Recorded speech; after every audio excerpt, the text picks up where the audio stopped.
breaking federal judge sides with Trump against CNN. A federal judge has sided with President Trump and rejected AT&T's request for records of communication between the Justice Department and the White House. AT&T had wished to use the ridiculous order to CNN's advantage. From The Hill.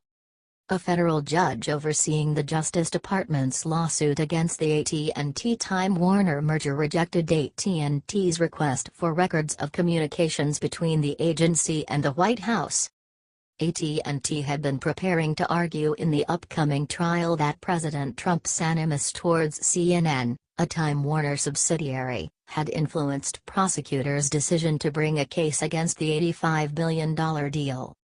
"We respect the judge's decision and look forward to the upcoming trial," Daniel Petruccelli, the attorney for AT&T and Time Warner, said in a statement. The order is a major win for the Justice Department, which had called the argument a sideshow, and a setback for AT&T, which had attempted to use Trump's attacks on CNN to its advantage.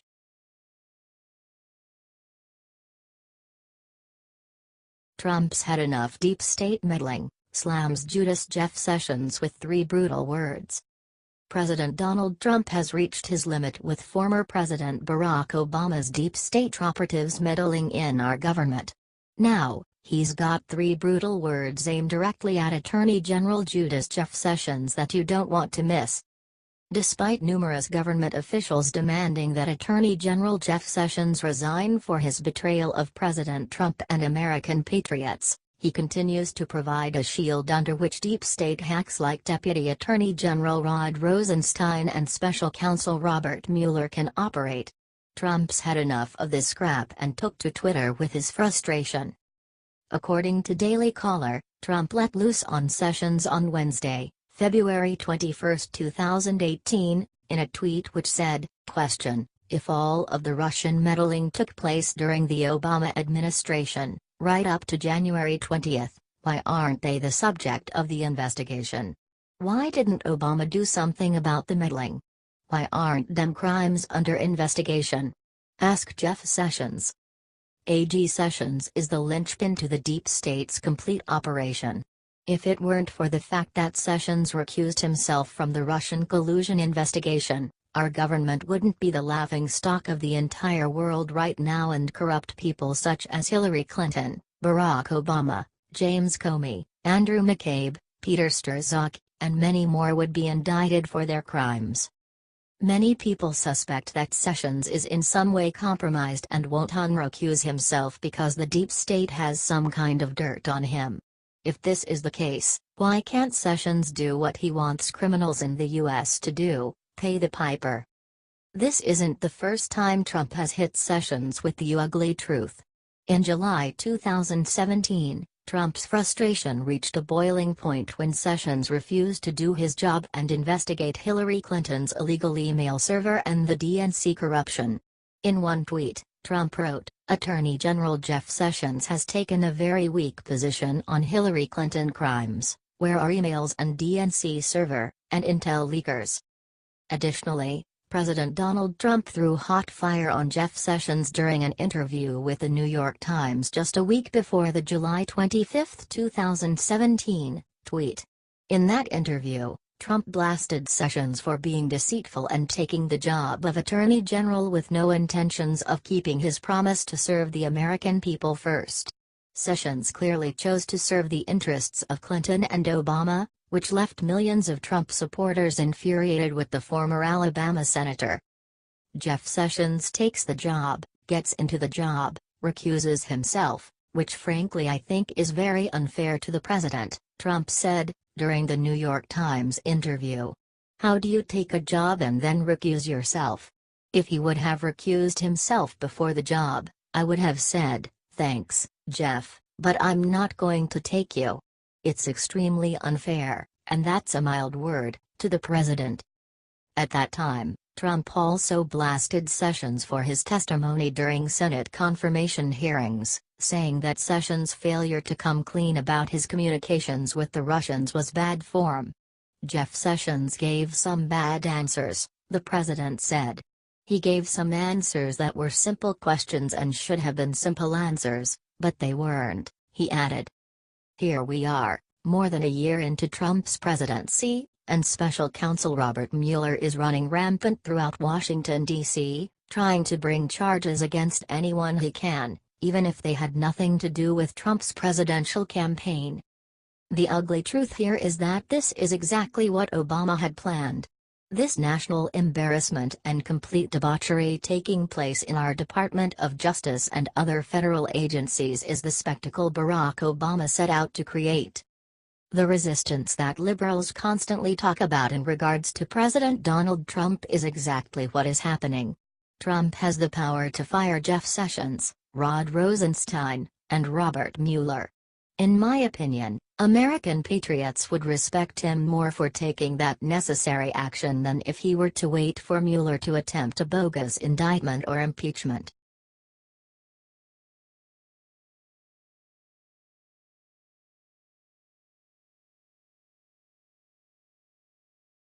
Top FBI official Bill Priestap turns on Comey, he's a traitor. Assistant Director of the FBI Counterintelligence Division Bill Priestap has turned on former Director James Comey, confirming that he is indeed a traitor to America. According to House Permanent Select Committee on Intelligence member Chris Stewart, Bill Priestap is fully cooperating with Trump's Justice Department, ratting on his former deep state colleagues at the Bureau, and exposing how they attempted to interfere in the 2016 presidential election on behalf of Obama, Clinton. The conservative Treehouse.com reports, listen carefully around 2:30, Judge Jeanine hits the bullseye, and listen to how Chris Stewart talks about not wanting to make news and is unsure what he can say on this. Bill Priestap is cooperating. When you understand how centrally Bill Priestap was to the entire 2016-2017 Russian conspiracy operation, the absence of his name, amid all others, created a curiosity. I wrote a Twitter thread about him last year and wrote about him extensively, because it seemed unfathomable his name has not been a part of any of the recent storylines. Bill Priestap is the head of the FBI counterintelligence operation. He was FBI agent Peter Strzok's direct boss. If anyone in Congress really wanted to know if the FBI paid for the Christopher Steele dossier, Bill Priestap is the guy who would know everything about everything. FBIist. Director in charge of counterintelligence Bill Priestap was the immediate supervisor of FBI counterintelligence Deputy Peter Strzok. Bill Priestap is number 1. Before getting demoted, Peter Strzok was number 2. The investigation into candidate Donald Trump was a counterintelligence operation. That operation began in July 2016. Bill Priestap would have been in charge of that, along with all other FBI counterintelligence operations. FBI Deputy Peter Strzok was specifically in charge of the Trump counterintel op. However, Strzok would be reporting to Bill Priestap on every detail and couldn't, according to structure anyway, make a move without Priestap approval. On March 20, 2017 congressional testimony, James Comey was asked why the FBI director did not inform congressional oversight about the counterintelligence operation that began in July 2016. FBI Director Comey said he did not tell congressional oversight he was investigating presidential candidate Donald Trump because the Director of Counterintelligence suggested he not do so. Very important detail. I cannot emphasize this enough. Very important detail. Again, notice how Comey doesn't use Priestap's actual name, but refers to his position and title. FBI Director James Comey was caught entirely off guard by that first 3 minutes of that questioning. He simply didn't anticipate it. Oversight protocol requires the FBI director to tell the Congressional Intelligence Gang of 8 of any counterintelligence operations.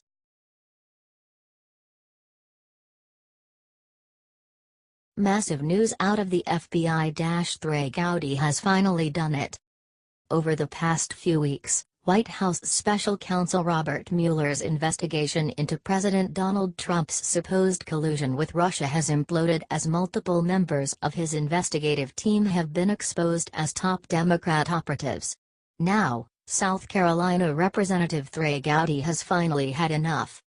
Fox News reported that congressional investigators said that this week's 7-hour interrogation of Deputy FBI Director Andrew McCabe contained numerous conflicts with the testimony of previous witnesses, prompting the Republican majority staff of the House Intelligence Committee to decide to issue fresh subpoenas next week on Justice Department and FBI personnel. The questioning was led by Gowdy, who has been chomping at the bit to get to the bottom of this investigation. McCabe reportedly told the panel how hard the FBI had worked to verify the contents of the anti-Trump dossier and stood by its credibility. However, a source said that when pressed to identify what in the salacious document the Bureau had actually corroborated, McCabe cited only the fact that Trump campaign advisor Carter Page had traveled to Moscow. Aside from that, McCabe could not even say that the Bureau had verified the dossier's allegations about the specific meetings Page supposedly held in Moscow. The source added that when asked when he learned that the dossier had been funded by the Hillary Clinton campaign and the Democratic National Committee, McCabe claimed he could not recall, despite the reported existence of documents with McCabe's own signature on them establishing his knowledge of the dossier's financing and provenance. This came after it was revealed that Peter Strzok, one of Mueller's top investigators, was fired from the probe for exchanging numerous anti-Trump text messages with his mistress Lisa Page, an FBI lawyer who was also involved with the case. In their texts, Strzok and Page referred to Trump as an idiot and as a loathsome human. On top of that, Fox News reported that Mueller investigator Jeannie Rhee previously represented ex-Obama aide Ben Rhodes and the Clinton Foundation. She is one of 3 attorneys who followed Mueller from WilmerHale, the firm he worked at before becoming special counsel. While working at this firm, Rhee focused on representing people in government investigations, including white-collar criminal probes and criminal and civil fraud matters during her time at WilmerHale. In addition, a Wall Street Journal report confirmed that Mueller's top deputy Andrew Weissmann attended former 2016 Democratic presidential nominee Hillary Clinton's election night party in New York City. This has obviously led to even more concerns that Mueller's team has a strong anti-Trump bias. Making matters worse, conservative watchdog group Judicial Watch recently published an email exchange between Weissmann and then-acting Attorney General Sally Yates showing Weissmann's pleasure regarding Yates's decision not to enforce Trump's travel ban in January.